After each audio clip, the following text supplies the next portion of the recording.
Dando sequência aqui ao estudo do nosso Livro dos Espíritos, nós estamos no livro 4, Esperanças e Consolações, o capítulo 1, Penas e Gozos Terrenos, o último item, Desgosto pela Vida, Suicídio. Nós vamos estudar a partir da questão 953. Legal, Marião. Tomara que aproveite bastante, né? Lembrando, né, sempre que nós temos o estudo do Memórias de um Suicida, lá no espiritismo.net, no canal do YouTube,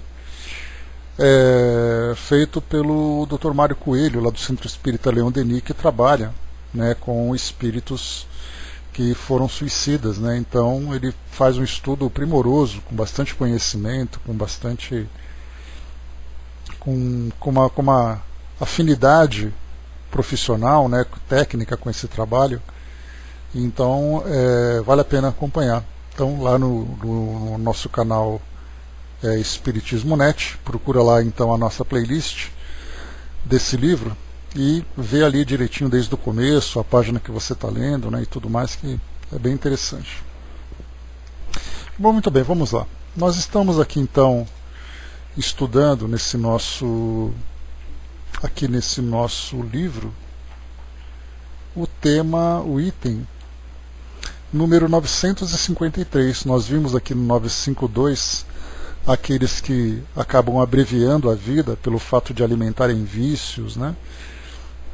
E ele coloca que é um suicídio moral. E aí então, naqueles que acabam desencarnando por desespero, tem ali uma justificativa, embora ainda seja uma violação. Mas nesse caso, esses são aqueles que abreviaram a vida por um vício, né, por não terem mais condição de resistir. E aí Kardec pergunta se eles são menos culpados, né? E os espíritos respondem que eles são mais culpados, porque eles tiveram tempo de raciocinar sobre o suicídio. Naquele que comete instantaneamente, há às vezes uma espécie de desvario que se aproxima da loucura. O outro será muito mais punido, porque as penas serão sempre proporcionadas à consciência que se tenha das faltas cometidas. Então esse foi o último item que nós estudamos. Na questão 953, nós temos aqui, né, quando uma pessoa vê à sua frente uma morte inevitável e terrível, é culpada por abreviar de alguns instantes o seu sofrimento por uma morte voluntária? Então é um tema complicado. Nós tivemos várias situações já em que essa situação se mostrou, né? Então nós temos, por exemplo, que eu separei para vocês uma notícia que saiu nos nossos jornais, por exemplo, um comentário que foi feito aqui no site Memória, o Globo, incêndio no edifício Joelma. E aí foi colocado aqui o prêmio ESSO de fotografia de 1974, que diz assim para nós: o mês de fevereiro de 1974 começou com uma tragédia em São Paulo. No centro da cidade, um incêndio consumiu o edifício Joelma. Dentro do prédio, centenas de pessoas em desespero gritavam por socorro, que chegou tarde e de forma deficiente. Centenas de pessoas morreram, a maioria atingida por chamas ou sufocadas pela fumaça. Outras, não suportando a agonia e a dor provocadas por ferimentos, se jogavam pelas janelas. Aí colocou aqui, né, o fotógrafo Antônio Carlos Pitino, que cobriu o acidente, flagrou o momento exato em que uma das vítimas pulava para a morte, registrando uma imagem publicada na primeira página de 2 de fevereiro de 74, que lhe rendeu o prêmio ESSO de fotografia daquele ano. E aqui depois também um outro site, sãopauloemfoco.com.br, também aqui um artigo intitulado Tragédia em São Paulo, o incêndio do edifício Joelma. E aqui num dos parágrafos, não vou ler o artigo todo, não tem necessidade, só para a gente poder ter um esclarecimento maior. Então diz assim esse parágrafo: pouco depois o maquinário deixou de funcionar devido a uma pane elétrica causada pelas chamas e algumas pessoas chegaram a morrer dentro dos elevadores. Sem ter como deixar o prédio, muitos se abrigavam nos banheiros e parapeitos da janela. Em um dos episódios mais dramáticos do incêndio, uma criança foi salva dos braços da mãe que saltou do 15º andar. A multidão acompanhou da rua o choro do bebê, que ecoou imediatamente após o impacto da queda. Cerca de 179 pessoas morreram e 300 ficaram feridas. E o mais trágico, 40 pessoas morreram ao pularem do prédio. Bom dia, Sonja. Bom dia, Andréia. Então, essa situação que nós vimos aqui, ela acaba se encaixando, né, nesse trecho que nós vimos, né, apesar de ser ali um desespero das pessoas não simplesmente optarem pelo suicídio, mas aqui tentarem sair daquela que seria uma situação muito mais agonizante, né, que era a desencarnação por um incêndio. Mas nós encontramos, né, outros casos, né, de quando nós temos aqui uma morte inevitável e terrível, nesse caso, né, então um acidente, como é o caso do incêndio, o caso, por exemplo, de uma embarcação que vai naufragar, qualquer tipo de tragédia desse tipo, né? Além de muitas pessoas também optarem pelo suicídio diante de doenças que são incuráveis. Então, para abreviar aquele momento, ela acaba também optando pelo suicídio. E aí então os espíritos respondem a Kardec: sempre se é culpado de não esperar o termo fixado por Deus. Aliás, haverá certeza de que ele tenha chegado, malgrado as aparências, e não se poder receber um socorro inesperado no derradeiro momento? Então aqui uma colocação dos espíritos que tecnicamente apresenta para nós aqui, né, uma lógica, porque, né, nós não podemos definir exatamente o momento em que vai desencarnar. Mas nós vemos, né, como por exemplo nesse cenário que eu apresentei para vocês, uma situação que é bastante dolorosa, né, do espírito pensar friamente, né? Então muitas vezes o desespero acaba sendo ali a resposta. Mas é Kardec então, quando ele percebe que a resposta dos espíritos é exatamente essa, né, que não dá para ter certeza que o momento tenha chegado, apesar das aparências, que ele não pode prever se ele vai receber o socorro final e tudo mais, aí então Kardec, na questão 953A, ele traz aqui uma questão, ele aprofunda um pouco mais, exatamente para contestar essa resposta dos espíritos da possibilidade de um socorro.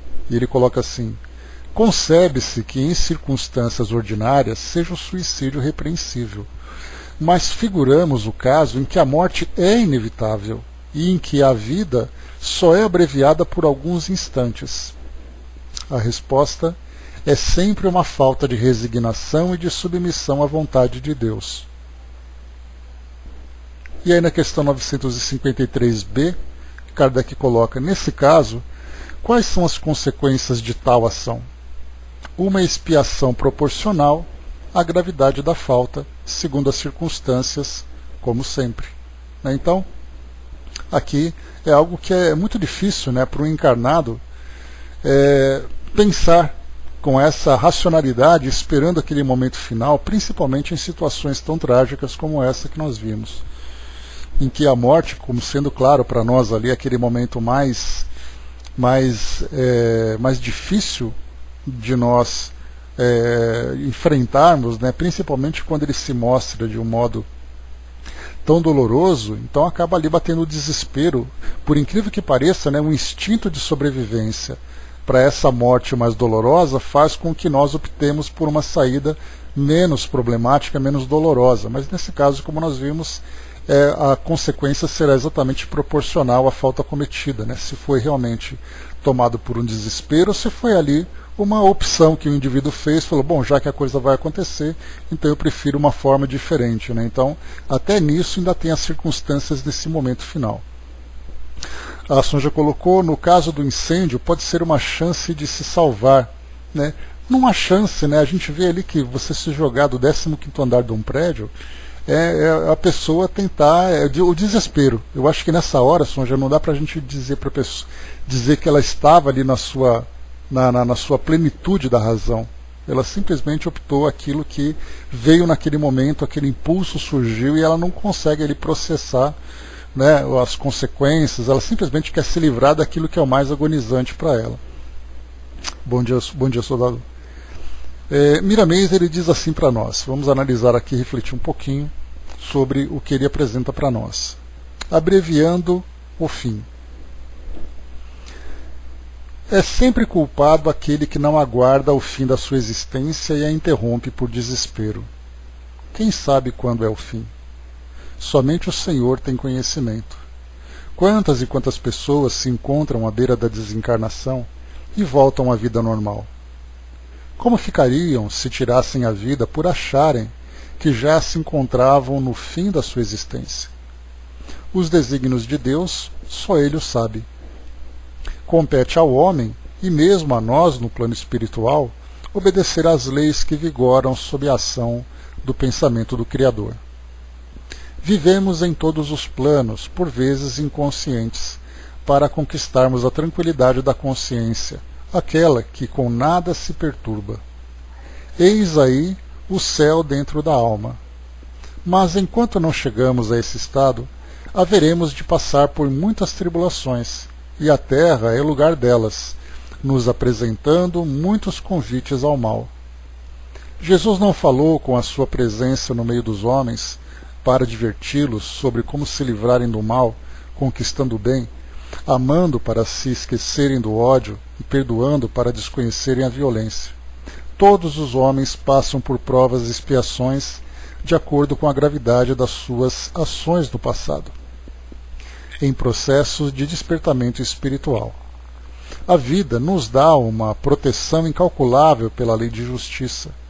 Não percas a paciência em momento algum, porque Deus se encontra fora e dentro de nós, nos falando e fazendo-se entendido sobre as leis a serem obedecidas. Aquele companheiro que já reconhece o Cristo interno como sendo motivo de glória, deve dar a sua vida em favor de muitos que o cercam e não tirar a sua própria vida.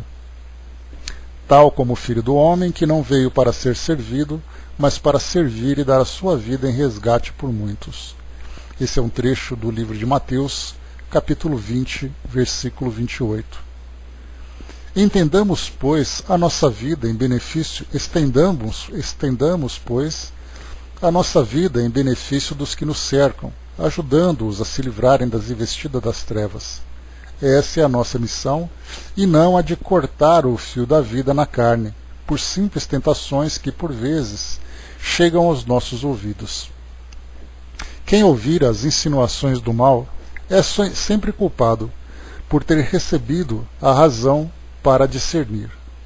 Passa adiante e serve em nome de Jesus. Passa adiante e ajuda em nome do Mestre. Passa adiante e orienta pelos processos do amor, porque a caridade é pródiga em modalidades de ser útil. Em minutos pode desviar uma vida do mal, fazendo a alma meditar nos valores do bem. Faze isso e serás feliz, dentro da felicidade daquele que é a vida, a verdade e o amor. Nunca penses na morte, pois ela não existe. Transforma-a em vida, que nessa transformação a luz brotará em teu coração, como sendo o coração do Cristo. É sempre culpado aquele que conhece os processos de fazer o bem e não o faz, que conhece o perdão e não perdoa, que conhece o amor e não ama.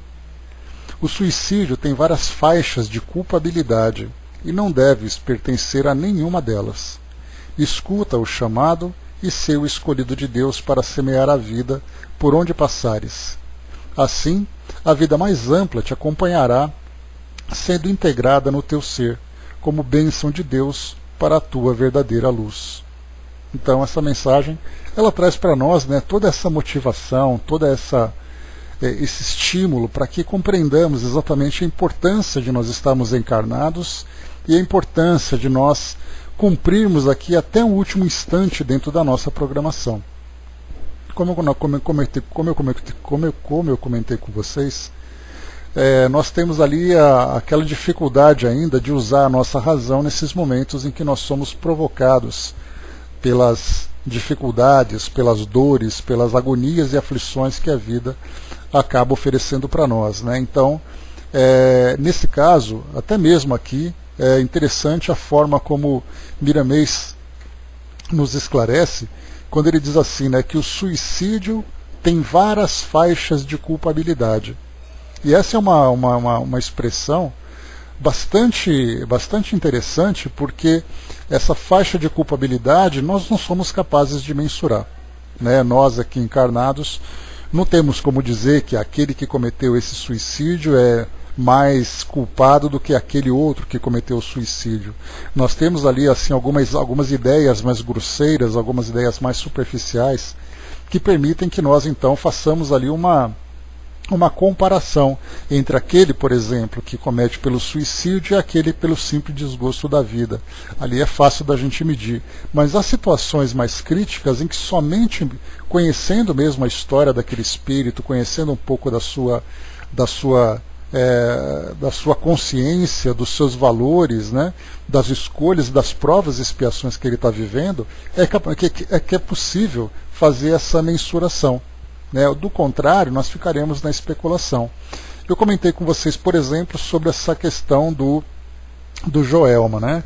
Em que o incêndio estava acontecendo, as pessoas estavam ali à beira da morte e optaram por uma situação que também levaria da mesma forma, mas o desespero, como eu disse para vocês, não permite que ela racionalize. Mas nós tivemos outros casos na história, né? Por exemplo, durante a Segunda Guerra Mundial, quando a Alemanha, né, já se encontrava ali à beira, né, da derrota, nós tínhamos da frente ocidental as forças aliadas, né, os Estados Unidos e outros exércitos se aproximando ali da Alemanha, invadindo a Alemanha, se aproximando ali de Berlim. E por outro lado, tinha ali a União Soviética, que também chegava pelo lado oriental, também espremendo cada vez mais a Alemanha de um lado e de outro. O detalhe é que quando o exército soviético começava a se aproximar da Alemanha, os boatos já começavam então a antecipar a chegada desse grupo. Diziam que realmente eles eram assim, que eles eram homens cruéis, homens agressivos, que eles estavam matando, que eles estavam estuprando mulheres, né? Então muitos casos que vinham, né? Hoje nós temos documentários que mostram isso. Muitas mulheres, muitas famílias acabaram sendo afetadas, né, por essa invasão, pela brutalidade da guerra e pela animalidade daquele grupo em especial. Então era muito comum assim nos relatos famílias, mulheres que cometiam suicídio pelo simples fato de saberem que esse exército estava chegando e de todas as selvagerias que eles provocavam. Então havia, por exemplo, ali um pai de família que executava a filha, executava a esposa e depois cometia suicídio para evitar que passassem por todo tipo de brutalidade que aconteceria caso aquele exército chegasse. E muitas mulheres passavam por isso, né? Aquelas que não cometiam suicídio e eram pegas por esses grupos, né? Elas eram estupradas, elas eram humilhadas, espancadas, né? Porque afinal de contas eram mulheres alemãs, eram mulheres consideradas nazistas, e o nazismo naquela época despertou, né, dispersou também pelo mundo, ou melhor, disseminou pelo mundo aquele sentimento de ódio. Então não importa quem fosse, bastava você se considerar como uma mulher alemã, você já era considerada uma inimiga, e sendo inimiga você passaria por tudo isso. E aí também é um outro caso que nós vemos, né, para perceber. Em nome dessa violência que chegava, e até mesmo do medo da morte, optava-se pelo suicídio também. E é aquela coisa, né, estando naquela posição, qual seria exatamente a escolha que uma pessoa faria, né, um marido, um filho, um pai, um irmão, um amigo, qual seria exatamente a opção que ele faria diante daquela tragédia anunciada que já se apresentava ali diante deles. Então nós poderíamos aqui colocar vários outros casos para poder trazer essa ilustração. Mas o que é colocado para nós pelos Espíritos é exatamente isso, né? Que nós temos que ter ali aquela confiança nos desígnios de Deus e também no nosso planejamento reencarnatório.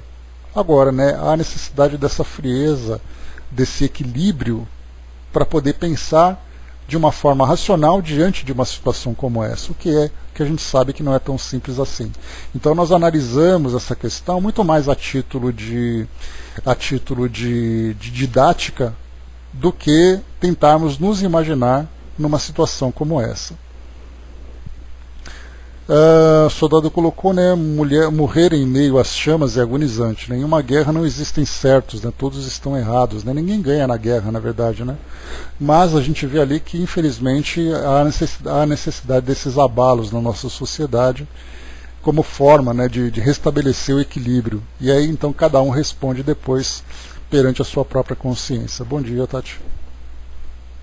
Próxima questão, vamos em frente. Kardec então pergunta aos espíritos. 954. Uma imprudência que compromete a vida sem necessidade é repreensível? Aí a gente vai lembrar o que, né? Chegamos até a falar sobre isso, né? Me lembra que nós já conversamos sobre esse tema em outras oportunidades, quando estudamos, inclusive, né, o próprio Livro dos Espíritos, que nós temos pessoas que acabam, por imprudência, por negligência, por abuso, acabam expondo a própria vida. Então, nesse caso, a gente vê que não é um suicídio, mas é uma imprudência, né? Então, no caso, por exemplo, pessoas que praticam esportes radicais, nós temos pessoas ali que, em busca de uma emoção, em busca de uma aventura, acaba se expondo a essas situações. Me recordo de um vídeo que por acidente eu acabei vendo, né, porque eu não gosto de ver essas coisas, mas eu acabei vendo jovens que praticam o le parkour, né, aquela atividade esportiva, né, em que os jovens usam obstáculos do ambiente onde ele se encontra para poder praticar saltos, piruetas e todo tipo de malabarismo, né, como forma de praticar o esporte. E alguns jovens gostam de filmar as suas aventuras saltando, por exemplo, né, de um parapeito de um prédio para o outro, saltando muros e tudo mais, e numa dessas tentativas, né, acabam errando o cálculo e acabam depois desencarnando numa queda bastante dolorosa, né? Então, já assim, soldado, que eu comentei agora, né?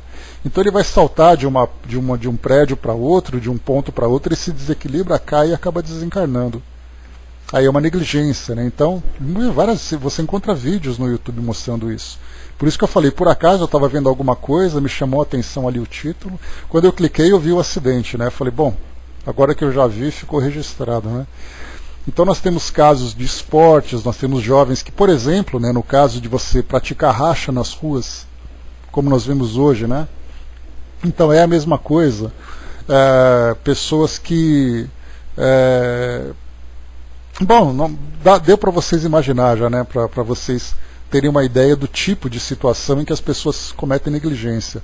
Algo, por exemplo, que é muito... chega até a ser bizarro, né? Jovens que gostam de tirar selfies em cenários, né, exuberantes, né? Então eles acabam subindo num prédio, ficando à beira de um precipício, segurando, por exemplo, numa ponte, por exemplo, ele fica do lado de fora da ponte, segurando no parapeito, para tirar aquela fotografia espetacular, e de repente a mão escapa e ele despenca lá de cima e desencarna.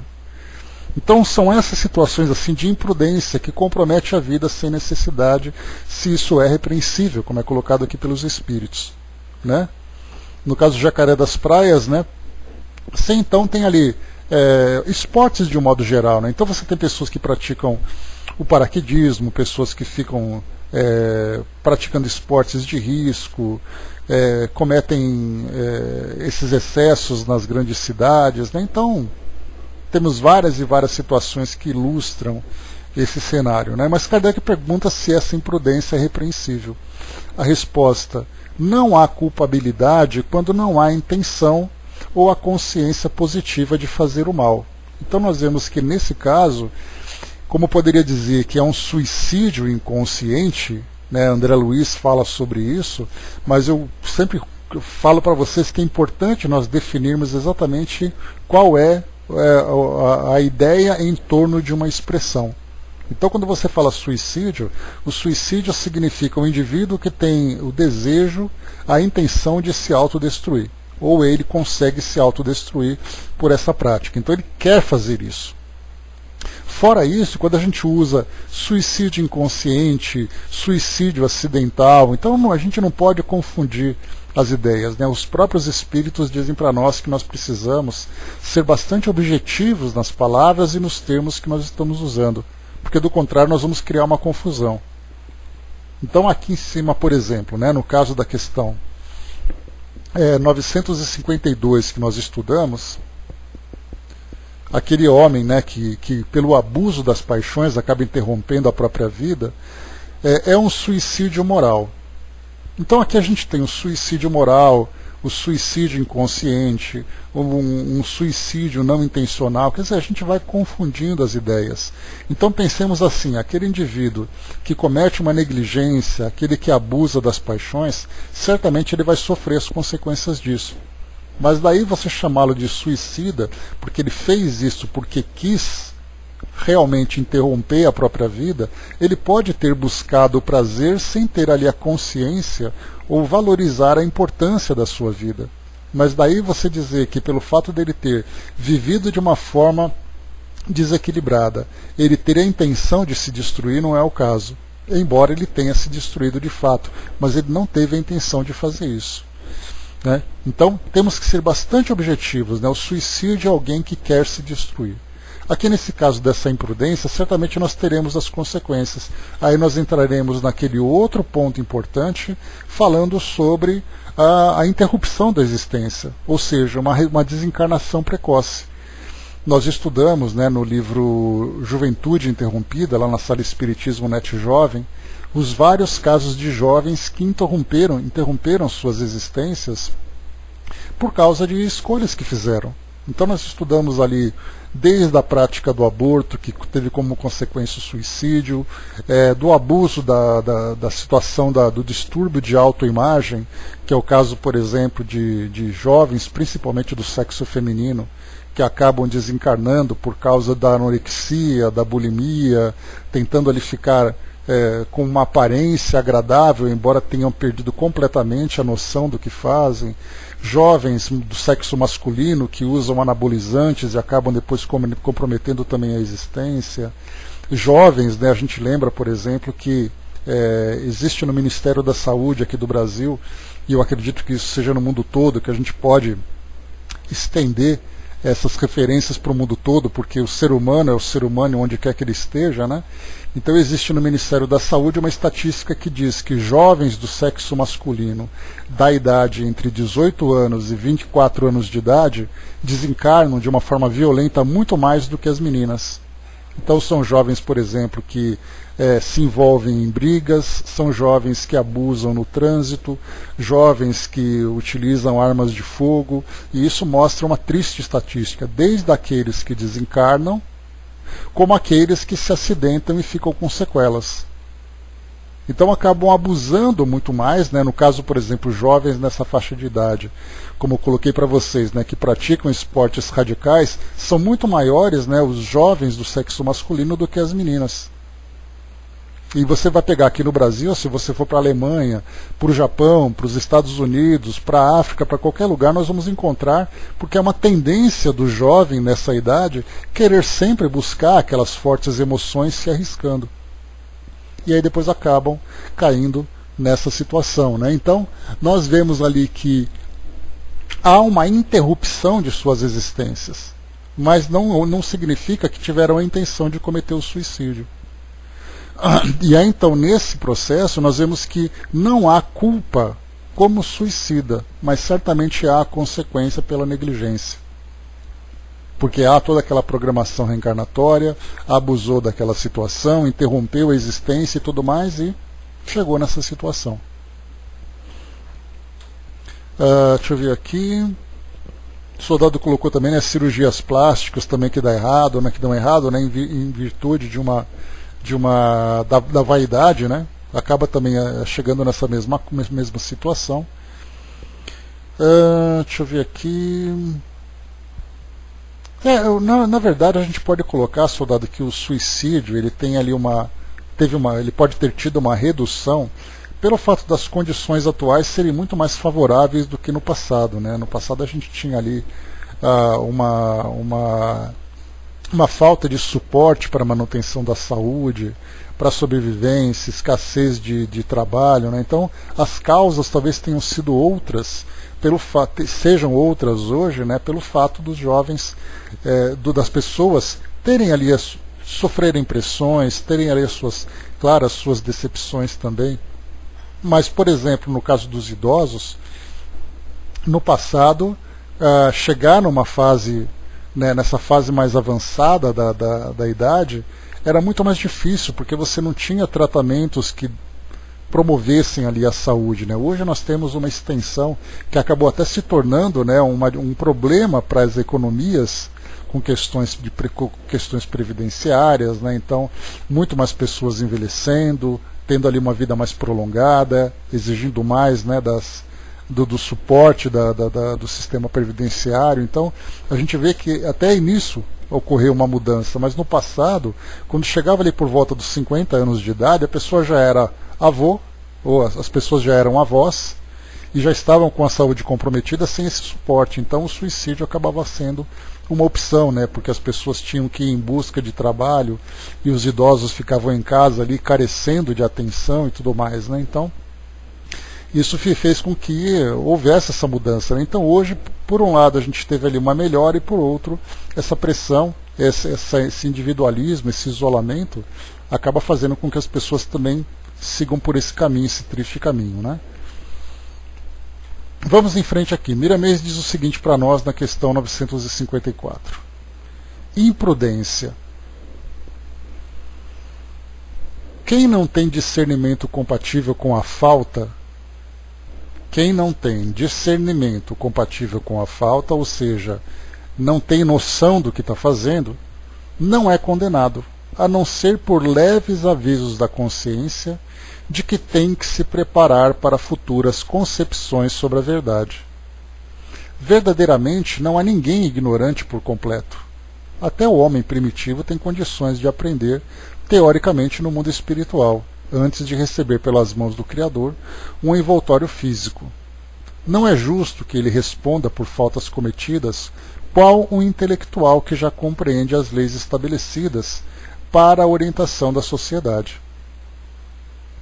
Aliás, aqui só interrompendo um pouquinho, comentei com vocês na semana passada sobre aquele documentário, né, falando sobre as cartas de Chico Xavier, aqueles 3 jovens que desencarnaram vítimas de acidentes com armas de fogo. Então nós vemos que foram 3 homens, 3 jovens, não foram 3 mulheres. Porque os homens têm essa tendência, né, de arma de fogo, de esportes mais agressivos, de risco de se arriscarem muito mais, por isso as estatísticas falam por si, né? Então naquele caso nós vimos isso. Então jovens que acabavam abusando daquela autoconfiança e acabaram depois desencarnando acidentalmente. As intenções, observem aí, assim como nós lemos aqui anteriormente, né, que falamos que cada suicídio tem ali o seu próprio grau de culpabilidade, agora Miramês traz para nós aqui uma outra frase importante. As intenções é que marcam na vida da alma a sua culpabilidade. Estamos em marcha para o despertamento espiritual e convém a todos nós, encarnados e desencarnados, compreendermos os nossos deveres ante a vida, em todas as sequências que a existência nos oferece. O homem de hoje não se pode dizer que seja ignorante de certas verdades, por ter ao seu dispor todas as modalidades em que a verdade pode ser conhecida, meios inúmeros de comunicação, religiões e filosofias várias, que, de qualquer maneira, trazem alguma verdade. Isso é bênção de Deus para conhecimento dos povos. A ignorância sobre as leis está deixando de existir, porquanto não podes ignorá-las. A educação deve ser urgente para todas as criaturas, e a instrução não se deve deixar esperar. Ainda trazes dentro de ti o medo de morrer para assegurar um pouco a vida. interessante aqui também, né? Nós trazemos o medo de morrer, né? Esse instinto de autopreservação, que é um ingrediente colocado na nossa formação exatamente para que a gente possa fazer tudo para manter aqui a nossa existência. E diz ainda, são as forças internas saindo em amparo à alma. Em amparo à alma. Hoje, as faltas são quase todas conscientes, porque antes de serem executadas, surge a voz da consciência a dizer que não é certo. Que queres mais? Quando se fecha os ouvidos para o Cristo interno, não se quer ouvir a ninguém mais. Mas quem age assim responderá pelas consequências dos erros e será condenado por si mesmo. Quem erra querendo ser o primeiro por conta própria, passa a ficar como escravo dos próprios erros. E quem quiser ser o primeiro entre vós, será vosso servo. Mateus 20, 27. Não iludimos a lei. Ela nos cobra na medida das nossas faltas, para nos ensinar a respeitar o Criador que as fez para a nossa paz. A culpabilidade é de acordo com o crescimento da alma, até que o espírito domine todas as paixões, transformando-as em valores espirituais. O homem de hoje está cheio de problemas e inúmeras dificuldades. Isso são lições que, pela dor, o vão despertando para o bem comum, de onde nasce o amor, com a função de caridade. O mundo de amanhã vai desconhecer o mal por completo, por estar integrado ao bem puro, e o Cristo ficará mais visível nos corações para sempre. Estamos escrevendo inspirados em O Livro dos Espíritos, cuja fonte de saber Deus nos confiou. No mundo espiritual, ele é igualmente estudado, pois dentro de suas perguntas e respostas se encontram verdades imortais e leis que vigoram em cada sentimento da vida, na terra e no céu. Meditemos nele, que ele nos dá mais do que pretendemos e pensamos. Então aqui, interessante ver essa colocação, dizendo que o Livro dos Espíritos também é estudado no mundo espiritual, só que a abordagem que é feita diante das respostas, né, dos instrutores espirituais é uma abordagem muito mais profunda, né, muito mais, digamos, muito mais próxima da verdade, porque ela não entra, ou melhor, ela dissipa as ilusões que nós criamos aqui no mundo material. Então, vendo aqui da nossa perspectiva, nós temos ali uma análise parcial daquela situação, e muitas vezes até superficial. Já no plano espiritual se fala com objetividade, porque se conhece, por exemplo, a história dos espíritos que passam por situações, por exemplo, como essa que nós estamos estudando. Nós temos ali uma visão do mundo espiritual de uma forma muito mais concreta. Quando se fala sobre a influência dos espíritos, os espíritos falam deles mesmos exercendo essa influência, e não a gente aqui supondo a influência que os espíritos estão exercendo numa determinada situação, num determinado momento. Então, de um modo geral que nós vimos aqui, né, professor Flávio, bom dia. Então, quando nós vemos aqui nessa parte da imprudência, então é importante a gente lembrar o fato do espírito não ser considerado um suicida.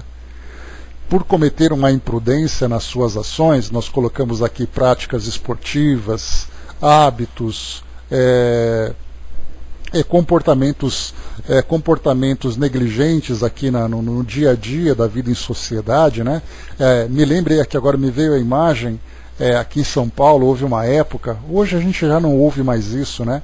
Mas São Paulo e Rio de Janeiro, aqueles jovens que surfavam em cima dos trens, e aí eventualmente um jovem ali acabava se distraindo, tocava ali nos cabos de alta tensão e caíam depois ali mortos, né, eletrocutados também. Então eram jovens que estavam ali, ou então aqueles outros jovens, né, que pegavam caronas a gente chama aqui em São Paulo, né, de rabeira de ônibus, né, ou rabeira de caminhão. Então, para subir ali uma ladeira ou pegar um embalo, ele segurava e de repente acontecia ali uma situação que ele não previa, acabava caindo e desencarnava atropelado. Aqui em São Paulo também acontecem com muita frequência acidentes com motociclistas. Então, até mesmo os motoboys aqui em São Paulo, né, uma expressão que eles usam que são os cachorro loucos, né? Esses cachorros loucos são esses jovens, desses motoqueiros, né, que fazem, abusam, né, de toda a prudência no trânsito. Então acabam ali atropelando, sendo atropelados, acabam fazendo ultrapassagens perigosas e velocidades excessivas. E aí, então esse jovem desencarna. Ele é um suicida? E aí então os espíritos respondem que não. Ele não tinha a intenção de cometer o suicídio. Mas essa imprudência vai trazer para ele então a consequência daquilo que ele fez. Se ele foi ali um negligente e irresponsável, ele vai responder pela negligência e pela irresponsabilidade, não pelo suicídio. Então é bacana a gente perceber isso, né? Então o que coloca para nós aqui? Essa frase muito importante. As intenções é que marcam na vida da alma a sua culpabilidade. Então esse é o ponto fundamental. E tendo isso como referência, a gente consegue então analisar ali tudo o que vem acontecendo. Todas as situações que vão acontecendo, nós analisamos a culpabilidade de acordo com o grau de consciência. O Hermes colocou, né, eu quase fui numa dessas, né, pendurado na porta de um trem às 18 horas, né, a hora do rush, né, embaixo do viaduto em Cascadura. Pois é, então assim, pendurado em ônibus, né, que jovem que não fez isso, né? Aqui em São Paulo era direto, né? Eu chegava do trabalho naquele fim de tarde, louco, correndo aqui, desesperado para chegar na escola que eu estudava à noite, ônibus lotado e ia pendurado na porta, até que tivesse a oportunidade de sair, né? Mas até aí era aquela coisa, né? O jovem é capaz de fazer tudo, né? Nessa idade, né, com 17, 18 anos, nós sempre achamos aqui que podemos dominar o mundo, né? E dominar o mundo através das nossas estrepulias. O Dudu colocou, né, vi um pingente de trem morrer na minha frente quando o seu corpo bateu no muro da passarela, né? Foi terrível. Nunca esqueci, né? Eu indo para o colégio cheio de sangue no uniforme, né? Pois é, Dudu, viveu na pele, né? Uma situação como essa, presenciando ali, então a gente fica pensando, né? O que será desse jovem nesse futuro espiritual? De que forma que ele vai, então, responder por essa situação que ele mesmo causou? E aí, então, a gente tem a resposta dos espíritos. A senhora já colocou, né, como podemos saber sobre a hora certa, né, pois quando alguém tenta e não consegue, qual seria a explicação? Né? A hora certa nós não temos como saber, né, Sonja? Até porque até os espíritos respondem aqui no livro dos espíritos, né, que a hora da morte ela não é definida, porque do contrário, né, nós viveríamos aqui um verdadeiro desespero. Porque o indivíduo que fica vendo assim, olha, o seu dia vai chegar, e você fica vendo o seu dia chegar, de que forma que você se controla, que você vai se manter equilibrado? É impossível isso, né? Então não se sabe. Mas no caso do suicídio, quando existem ali as tentativas frustradas, a gente lembra que o suicídio nunca é a hora prevista. E aquele que tenta o suicídio também tem ali uma consequência, né? Há aqueles, por exemplo, que vivem as sequelas da tentativa de suicídio, há aqueles que vivem com as marcas psíquicas da tentativa do suicídio, e há aqueles que nós já recebemos, inclusive, né, no atendimento fraterno, no trabalho de atendimento fraterno, né, pessoas que disseram assim, olha, eu tentei o suicídio, acabou obviamente não dando o resultado que se esperava. E de que forma que ela vai se... como isso marca a consciência dela? Será que ela vai ser castigada por Deus? Era a pergunta que se fazia. E a resposta é, né, diante de uma tentativa frustrada, e agora com a consciência de que aquilo foi um erro, a valorização da vida a partir de agora é o que vai fazer a diferença. Então, assim, cada espírito tem sempre a oportunidade de se corrigir, de se resgatar, de se reequilibrar perante a lei. É da mesma forma casos que nós já recebemos de pessoas que disseram assim, olha, eu pratiquei um aborto. Né? Uma pessoa já, me recordo, por volta dos seus 40 anos, né? Ela diz assim, olha, eu pratiquei o aborto, mas eu me sinto muito arrependida de fazer isso. Será que eu vou responder por isso, vou ser punida no futuro? E os espíritos já responderam também, olha, você sempre tem a oportunidade de se resgatar. Então se você cometeu aquele erro no passado, e nessa mesma existência sua consciência já se transformou, e você tem agora a oportunidade de fazer diferente, então você faz diferente. Então nunca é assim, olha, você praticou e você está condenado a ser punido. Sempre há oportunidade de se resgatar. Né? Então, nessas tentativas de suicídio acontece então a mesma coisa. O soldado colocou: eu sempre vi com certa preocupação pessoas que arriscam as vidas a título de diversão, né? Atualmente é bem comum, né? Pois é, então nesse caso, mesmo assim a gente classifica nessa parte de imprudência, de negligência, nunca de suicídio, né? Dudu colocou, né, saber quando iria acontecer algo com a gente seria uma pandemia mental. Certamente que sim, né? Hermes colocou, né, que tem pessoas que acabam entrando, né, nessa paranoia, com esse medo da desencarnação. André colocou, né, acha que essa ideia de punição para tudo vem dos séculos da Igreja Católica do Inferno. Certamente que sim.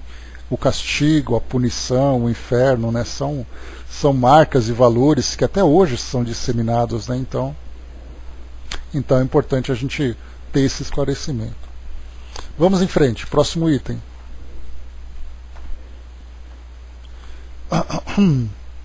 Na questão 955, né, antes de continuarmos, Dudu colocou aqui, né, acredito que nós não podemos julgar os suicidas, né, não sabemos o que se passa na mente dessas pessoas. Eu sou contra o suicídio, mas nunca contra o suicida, né, e nem se deve mesmo fazer qualquer julgamento, né, porque ninguém sabe, né, exatamente os dramas que vivem aquelas pessoas.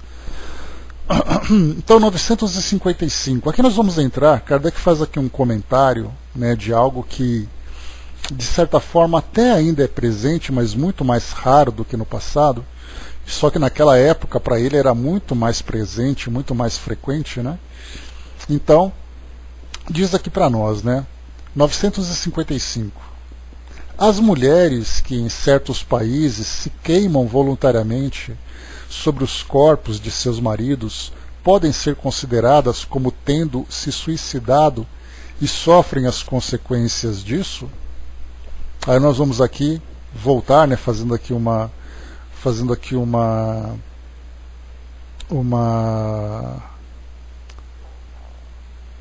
só um instantinho, pessoal, que eu acho que eu acabei aqui fechando sem querer o meu link.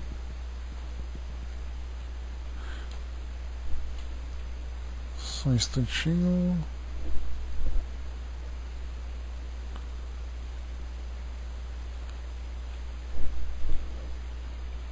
Espera lá.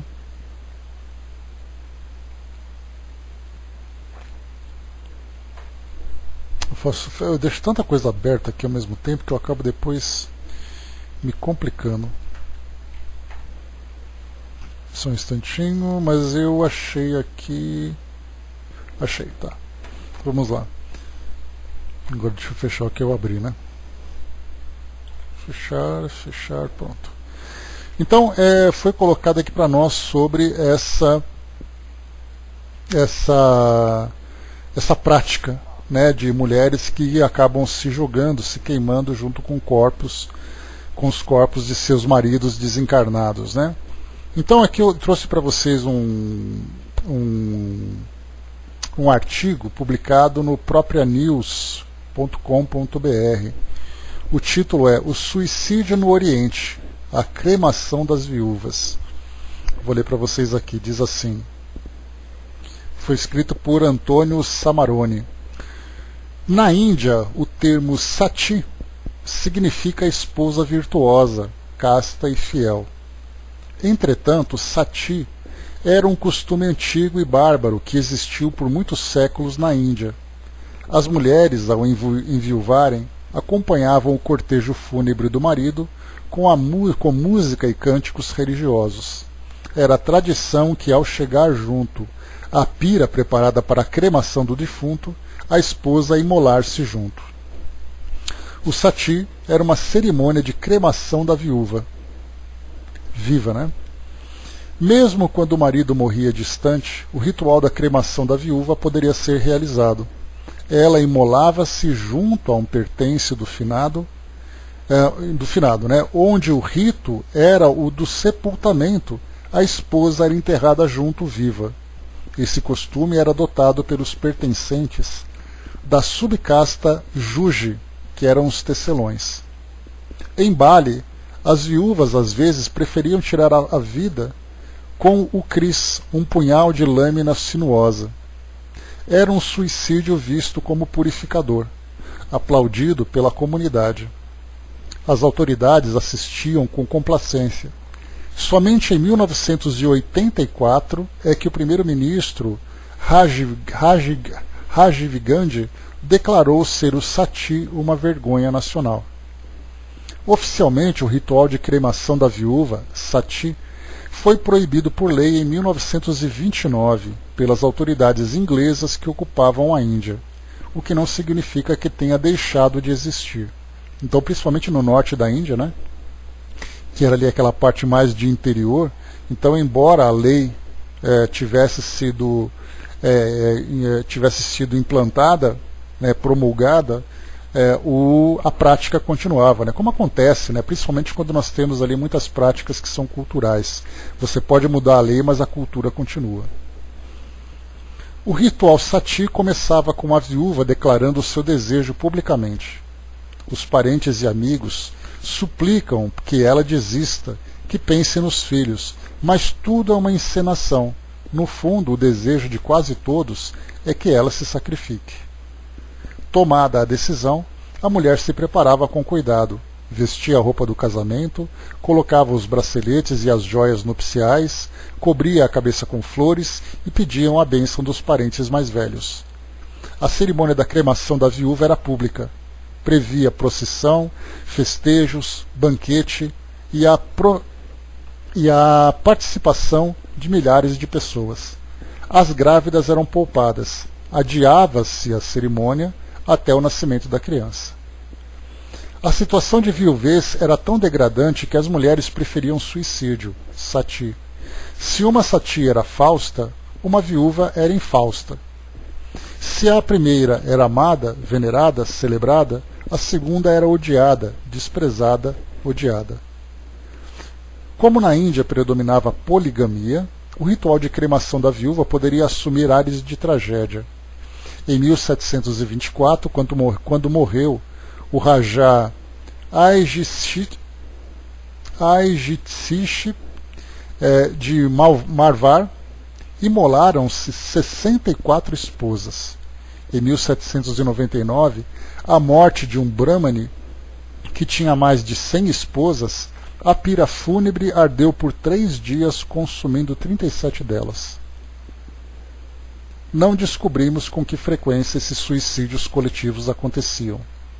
O ritual da cremação da viúva existia desde o século IV e III a.C. Ele nasceu para proteger os homens da ameaça das esposas, quando elas começavam a envenená-los. Ou seja, né, as mulheres eram tão submissas que elas então tramavam o assassinato do marido. E aí então a ideia era, se ele morre, ela morre junto. O passado da Índia articulava-se a 4 castas: brahmanes, que eram sacerdotes, kshatriyas, guerreiros e cavaleiros, vaishya, comerciantes, e Sudra, trabalhadores. O costume do sati nasceu entre os satrisha, ou satriyas, uma casta alta. No início, o suicídio era proibido às mulheres dos brahmanes. Com o tempo, o ritual foi adotado por todas as castas. Pelos dados da administração britânica, aqui finalizando o artigo, pelos dados da administração britânica, entre 1815 e 1826, nós vemos aqui, né, que era bem contemporâneo de Kardec. Kardec nasceu em 1804, né? Então ele cresceu lendo histórias desse tipo, né? Isso porque a Inglaterra tinha domínio sobre a Índia e, portanto, as notícias da colônia inglesa se espalhavam ali pela Europa, né? E na França estava ali do lado. Então, pelos dados da administração britânica, entre 1815 e 1826, num total de 8.134 casos de sati, 50% das viúvas que se imolaram eram de Sudras, 40% de brahmanes e 6% de satrias e 4% de vaishya. Calcula-se que somente no século XIX, antes da proibição inglesa do sati, quase 1 milhão de mulheres tiraram a vida na Índia após a morte do marido. no mesmo período, não se identificou nenhum viúvo que tenha se imolado após a morte da esposa. Talvez por receio do antigo costume hindu, nos casamentos cristãos os sacerdotes fazem questão de anunciar a união do marido e da mulher, com uma ressalva, até que a morte os separe. Então talvez tenha sido essa a ideia de até que a morte os separe, né? Muito bem, voltando aqui então. Lembrando também que na Índia, né, por eles terem esses costumes muito antigos, as viúvas, até pouco tempo, até hoje, em alguns grupos, né, as mulheres viúvas acabam sofrendo bastante com isso. Eu me lembro de ter assistido a um filme que trazia um pouco um filme indiano, que trazia um pouco da cultura daquele país, que falava sobre a casa das viúvas. Então toda mulher que ficava viúva, ela não ficava, ela era expulsa, né? Porque quando ela se casava, ela ia morar com o marido na casa da família. Então quando o marido morria, ela não continuava morando lá, a família expulsava e ela ia para a casa das viúvas. Então era uma casa, assim, como se fosse um grande pensionato, onde várias viúvas ficavam. E eu me lembro que no filme contava a história de uma jovem de 12 anos de idade que se casou com um homem mais velho, que já era ali por volta dos seus 40 anos, né, naqueles casamentos arranjados, e o homem morreu. E a menina de 12 anos de idade tinha ficado viúva. E ela então foi levada para essa residência das viúvas, né, mas ela aprontava tudo, né, porque ali você tinha mulheres de 50, 60 anos de idade, e uma garota de 12 anos ali aprontando com todas elas, né. Então, até nisso nós encontramos também. Hoje, atualmente na Índia, existe essa casa das viúvas. Como eu falei para vocês, nós temos as cidades, né, como Nova Delhi, cidades que são mais conectadas, né, com a realidade do mundo atual, e diferentemente do que acontece, por exemplo, no interiorzão. Quando você vai encontrar ali aqueles pequenos vilarejos, né, que vivem as suas tradições geração após geração. Seria mais ou menos aquilo que nós encontramos hoje, né, uma prática religiosa num grande centro urbano, como é o caso, por exemplo, de São Paulo e Rio de Janeiro, e uma prática religiosa que você vai encontrar no interior do Nordeste, no interior do Centro-Oeste e no interior da região norte do Brasil. Então nós temos além daquelas práticas, né, aquelas procissões, aqueles festejos e tudo mais, que são muito diferentes daquilo que acontece hoje nas grandes cidades. Então temos essa diferença. Então até mesmo nesses erros que são praticados, nesses tipos de práticas equivocadas, né, então nesses interiores nós vamos encontrar também essas mesmas situações.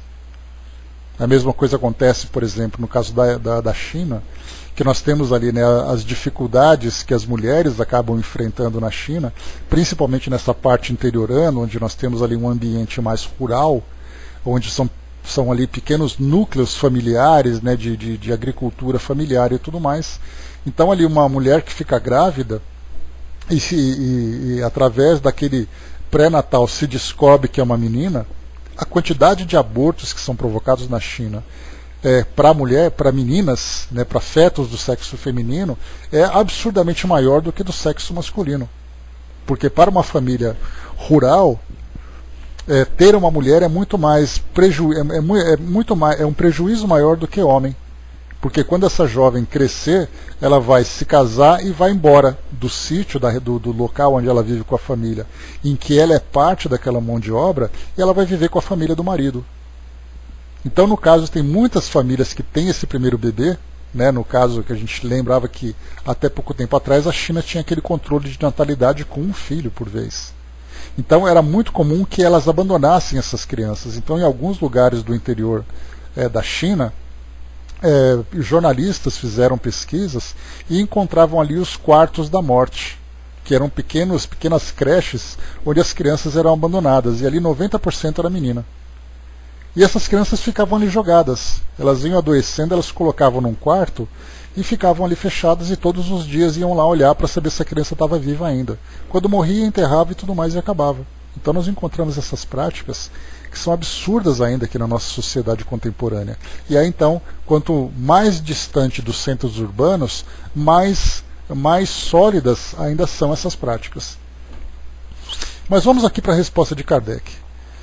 Ele perguntou aqui, né, as mulheres que em certos países se queimam voluntariamente, e nós vimos aqui então que não é apenas se queimar, mas acabam sendo sepultadas, né, ou acabam cometendo suicídio com aquele punhal, e outras práticas afins, né. As mulheres que em certos países se queimam voluntariamente sobre os corpos de seus maridos podem ser consideradas como tendo se suicidado e sofrem as consequências disso? A resposta: elas obedecem a um preconceito e geralmente o fazem mais pela força do que pela própria vontade. Acreditam cumprir um dever, o que não é característica do suicídio. Sua escusa está na falta de formação moral da maioria delas e na sua ignorância. Essas usanças bárbaras e estúpidas desaparecem com a civilização, né? Ou seja, conforme as culturas vão se transformando e se tornando mais civilizadas e não tão primitivas, né? A tendência é fazer com que isso vá se modificando também. Então, por esses preconceitos, nós encontramos muitas situações que são bastante problemáticas pelo mundo afora, né? Então, até mesmo ali, no caso se nós pegamos numa cultura islâmica, por exemplo, mais radical, em que a mulher acaba cometendo ali por exemplo, né, cometendo um ato de infidelidade, e ela é pela legislação religiosa, né, países teocráticos, ela acaba sendo apedrejada, e apedrejada pela família. Então ela é enterrada até a cintura, envolvida num lençol, e aí então a uma certa distância que é determinada, fica ali então aquele grupo de pessoas em volta, e as primeiras pedras são lançadas pela própria família. Pedras que são inclusive medidas pela legislação. Não pode ser uma pedra muito grande que a mate de uma vez, e nem pequena que não a machuque. E aí então, existe até hoje, Andréia, existe até hoje, né? Então, você pode até, inclusive, existem vídeos, né, no YouTube que mostram isso. E é uma cena assim bizarra, né? Eu vi uma vez porque eu estava pesquisando sobre isso. E aí então acabei assistindo, né? Mas é uma coisa assim bizarra que acontece. Mas aí a gente pensa, né? Aquele jovem, por exemplo, né? Um garoto que faz parte da família, que disseram para ele que ele tem que jogar aquela pedra. Ele joga, porque disseram que tem que ser assim. Mas aí a gente vai entrar mais uma vez, né? O grau de consciência de cada indivíduo é que vai mostrar exatamente a sua culpabilidade, né? Então, em alguns lugares, as mulheres não são mais apedrejadas, mas elas são chicoteadas, né? Então elas sofrem esse tipo de punição ainda. Mas enfim, vamos mudar um pouco aqui de áreas, né? Mudar um pouco essa imagem mental que a gente está criando, que é uma coisa muito densa. 956. Os que, não podendo suportar a perda de pessoas queridas, se matam na esperança de se juntarem a elas, atingem o seu objetivo. Então é o caso, né, daquelas pessoas que perderam alguém e disseram, né, eu não consigo viver sem ele, eu não consigo viver sem ela. Então eu perdi tudo na minha vida, então minha vida não tem mais sentido e eu quero segui-la. E ele acaba cometendo suicídio. Essas pessoas atingem esse resultado? A resposta: o resultado para elas é bastante diverso do que esperam, pois, em vez de se unirem ao objeto de sua afeição, deles se afastam por mais tempo, porque Deus não pode recompensar um ato de covardia e o insulto que lhe é lançado com a dúvida quanto à sua providência. Eles pagarão nesse instante de loucura com aflições ainda maiores do que aquelas que quiseram abreviar, e não terão para os compensar a satisfação que esperavam, né? Então, aqui falou também na questão 934, então mostra essa grande decepção, no caso Romeu e Julieta, né? E tantas práticas que nós temos ali. Nós vemos, por exemplo, né, mães que perdem seus filhos, né? Então, até mesmo dentro desse contexto dos trabalhos do Chico, naquelas cartas consoladoras que ele psicografava, para poder fazer com que aquelas mães retomassem a esperança da vida, porque muitas vezes as pessoas não cometem suicídio, mas ao mesmo tempo também não fazem força para viver. Elas simplesmente se entregam, né, ao dia a dia, vão definhando, e acabam desencarnando, muitas vezes com depressões profundas, acabam comprometendo a saúde e até mesmo no caso de suicídio.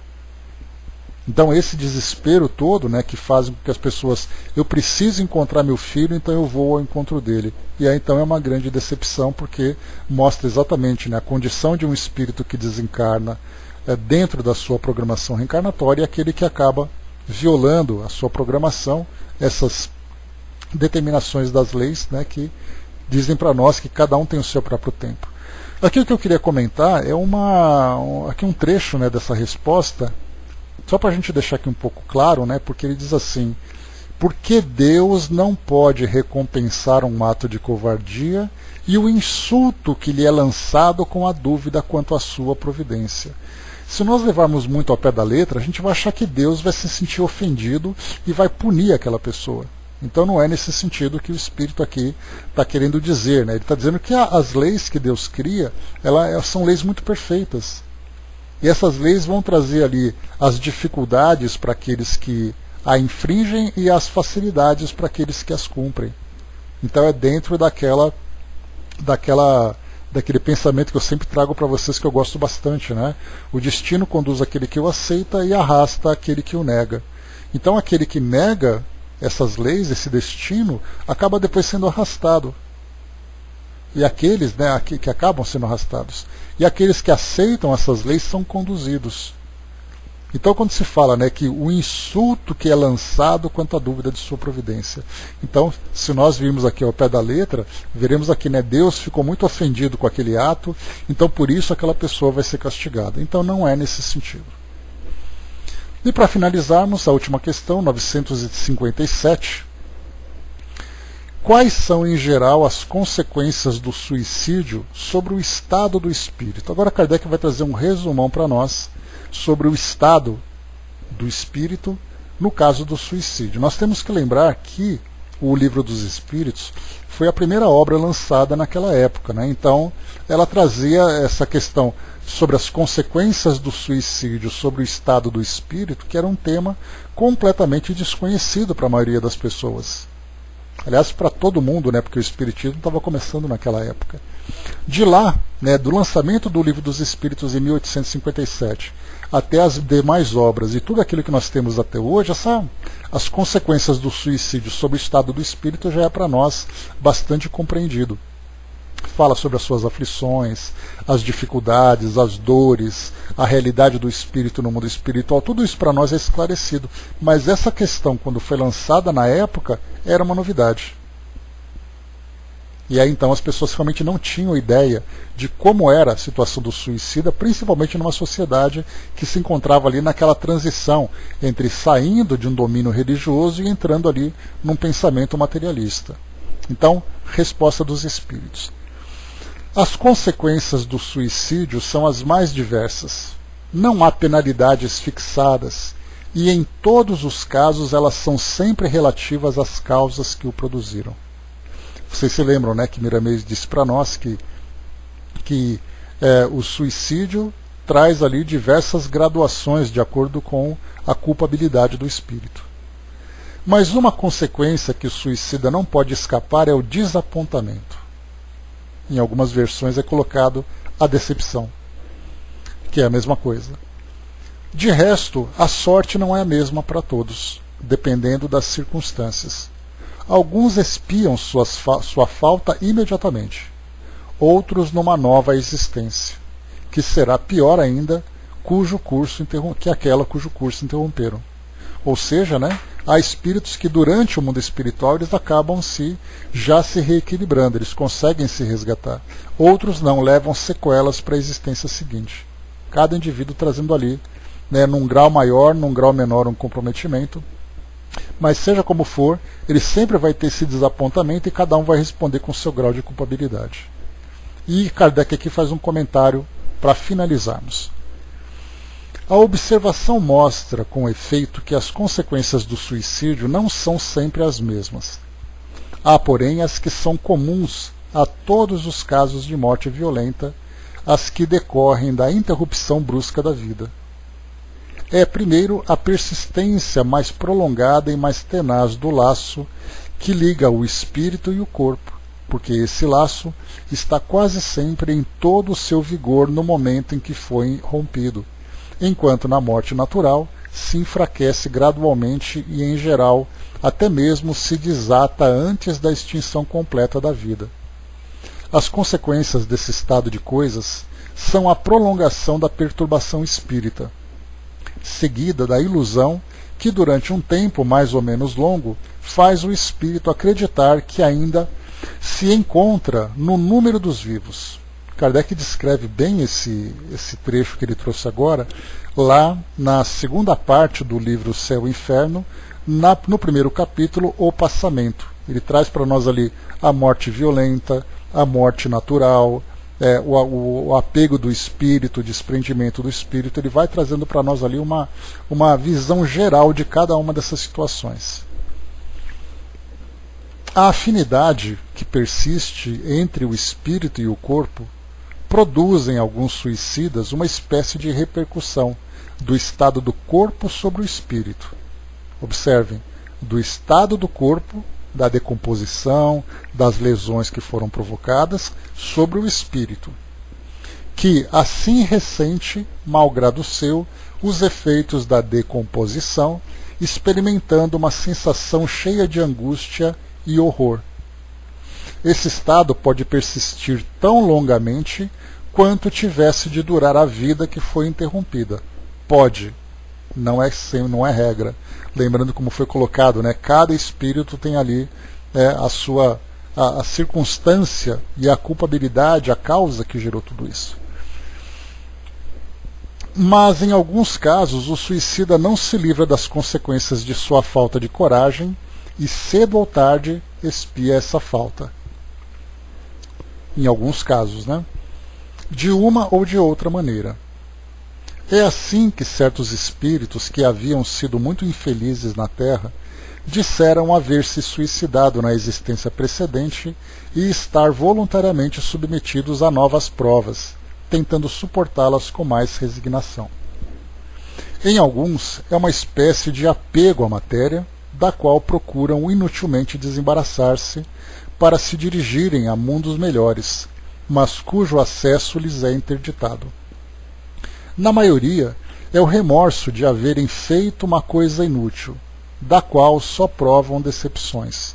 Então é o remorso, é a culpa, né? Aquela sensação de fracasso. A religião, a moral, todas as filosofias condenam o suicídio como contrário à lei natural. Todas nos dizem, em princípio, que não se tem o direito de abreviar voluntariamente a vida. Mas por que não se terá esse direito? Por que não se é livre de pôr um termo aos próprios sofrimentos? Estava reservado ao Espiritismo demonstrar, pelo exemplo dos que sucumbiram, que o suicídio não é apenas uma falta, como infração a uma moral, consideração que pouco importa para certos indivíduos, mas um ato estúpido, pois que nada ganha quem o pratica, e até pelo contrário. Não é pela teoria que ele nos ensina isso, mas pelos próprios fatos que coloca sob os nossos olhos. E aqui então, nota do tradutor, né, Herculano Pires, é o tradutor dessa obra, ele traz aqui um comentário de rodapé. Ele diz assim: o argumento espírita contra o suicídio não é apenas moral, como se vê, mas também biológico, firmando-se no princípio da ligação entre o espírito e o corpo. A morte como fenômeno natural tem suas leis, que o Espiritismo revelou através de rigorosa investigação. O sofrimento do suicida decorre do rompimento arbitrário dessas leis. É como arrancar à força um fruto verde da árvore. As estatísticas mostram que a incidência do suicídio é maior nos países e nas épocas em que a ambição e o materialismo se acentuam, provocando mais abusos e excitando preconceitos.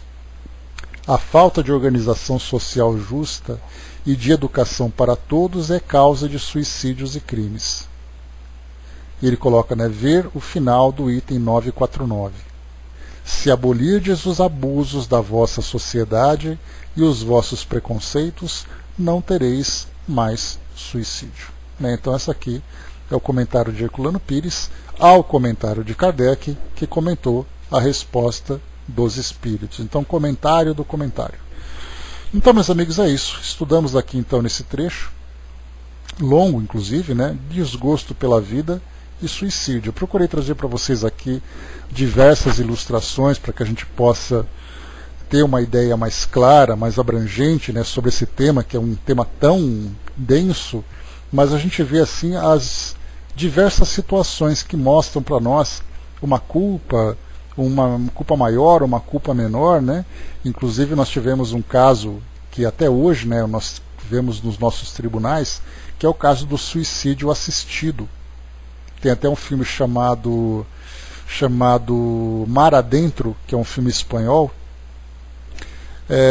que mostra o caso de um homem que, no mergulho, ele ficou tetraplégico, ele lesionou a coluna na região cervical, e aí então ele ficou paralisado dos ombros para baixo. E ele optou, ele é um homem muito inteligente, era um homem materialista, e o filme mostra os debates que ele teve com médicos, que ele teve com religiosos, um padre foi conversar com ele sobre a vida e tudo mais, e ele estava decidido a fazer isso.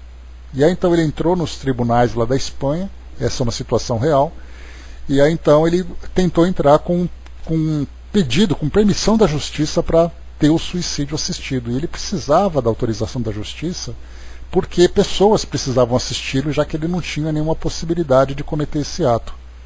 E aí então foi negado para ele essa permissão. E aí então os amigos próximos, familiares, colocaram uma substância, não me recordo qual era, num copo d'água, colocou um canudo, colocou perto da boca dele. Que aí então foi o ato que ele tinha de sugar. E ele foi então filmado. E o detalhe é que eles não disseram quem preparou o copo. Então, nesse caso, não tinha quem condenar. Eram apenas suspeitos, Então, ele acabou depois cometendo suicídio e tudo mais. E aí, nesse caso, nós vemos também, que se encaixa também numa situação como essa que nós vimos aqui nesse tema, A Chaconete colocou, o médico que pratica eutanásia é um criminoso e aquele que pede para ser eutanasiado é um suicida. A gente vai entrar na mesma situação. A eutanásia hoje é um tema bastante debatido dentro da nossa sociedade. Então, 3 temas, como eu comentei para vocês, que eu já comentei com vocês, que hoje a filosofia, a sociologia coloca em pauta. É o caso do suicídio, da eutanásia e do aborto. São 3 temas que todas as sociedades hoje estão debatendo para tentar modificar suas leis, para modificar a visão que a sociedade tem. Então a eutanásia ela acaba sendo uma alternativa dentro da própria bioética. Mas ela, pelo fato de ser uma bioética, entra dentro de um conjunto de ideias dentro da moralidade em que algumas pessoas aceitam, outras não. Uma outra situação recente que nós vimos também foi o uso de embriões congelados para o uso de células-tronco. Então foi criado também ali a lei de biossegurança, bioética, discutindo sobre isso. E o interessante é que a gente via quem eram os grupos envolvidos nesse debate. Então nós tínhamos a classe científica, nós tínhamos a classe religiosa, nós tínhamos a sociedade e a própria classe política. Então a eutanásia também é debatida. Então há médicos que aceitam pelos seus princípios e há médicos que não aceitam. Então, como nós vimos assim, tudo depende, como nós colocamos, não dá para dizer que é um crime. É um crime perante a lei de Deus? Sem dúvida nenhuma. Mas qual é o grau de culpabilidade que aquele que pratica? Vai depender exatamente do seu esclarecimento. Com relação à imortalidade, com relação à vida após a morte do corpo físico, com relação às leis de Deus, a fé, a perseverança. Então tudo isso entra nesse conjunto de debates. André colocou aqui embaixo, entendi, mas acho extremamente complexo, de fato. E André colocou também, temos hoje a possibilidade de cuidados paliativos. Então a tendência é, André, assim, conforme o comportamento da sociedade e o comportamento da ciência, vai então criando recursos em que essas ações que são consideradas polêmicas dentro da bioética, até mesmo dentro da religiosidade e tudo mais, vá diminuindo. Então nós temos ali o aborto. Qual é a solução para o aborto? Você é criar ali situações para facilitar a adoção, assistência para as mulheres, né, que acabam engravidando. Temos ali também o aborto permitido somente para algumas circunstâncias e não mais para outras. Então, são ações, são o progresso das leis que nós estudamos na Lei do Progresso, lá no livro 3, no livro 3º, né, que fala das leis. Então, essa Lei do Progresso mostra que conforme as leis vão se transformando, e não apenas as leis, mas também as ações da sociedade, das classes, vão se modernizando, essas práticas mais imediatistas, mais fáceis dentro da visão humana, acabam se transformando. Então hoje nós temos uma grande preocupação com os cuidados paliativos, que antes eram apenas ali ações de médicos. Hoje não, hoje nós temos ali especialidade em cuidados paliativos. Então mostra um progresso e ao mesmo tempo que a eutanásia vem sendo discutida nos tribunais. Vamos ver ali quanto tempo isso vai demorar para evoluir e qual vai ser exatamente a solução que a própria sociedade vai apresentar. Então é isso, né? A Sonja colocou, né? Desculpa, mas parece muito cruel, não parece ser uma lei divina. O que exatamente que você colocou, Sonja? Eu perdi um pouco do time aqui e eu não consegui achar em qual parte você estava colocando isso. Escreve para mim aí, por favor, só para poder comentar direitinho o que você colocou. Mas, de qualquer forma, pessoal, esse é o tema, então, que nós estudamos, né? Aqui, só para voltarmos no nosso índice, o próximo capítulo serão penas e gozos futuros. Nós vimos penas e gozos terrenos. Então, tudo aquilo que diz respeito às dificuldades e facilidades que nós teremos aqui no mundo físico. Agora será no mundo espiritual. Então, nós teremos aqui 9 itens. O nada, a vida futura. Então, o nada é essa visão nihilista, essa visão materialista. Intuição das penas e gozos futuros, intervenção de Deus nas penas e recompensas, natureza das penas e gozos futuros, penas temporais, expiação e arrependimento, duração das penas futuras, ressurreição da carne, paraíso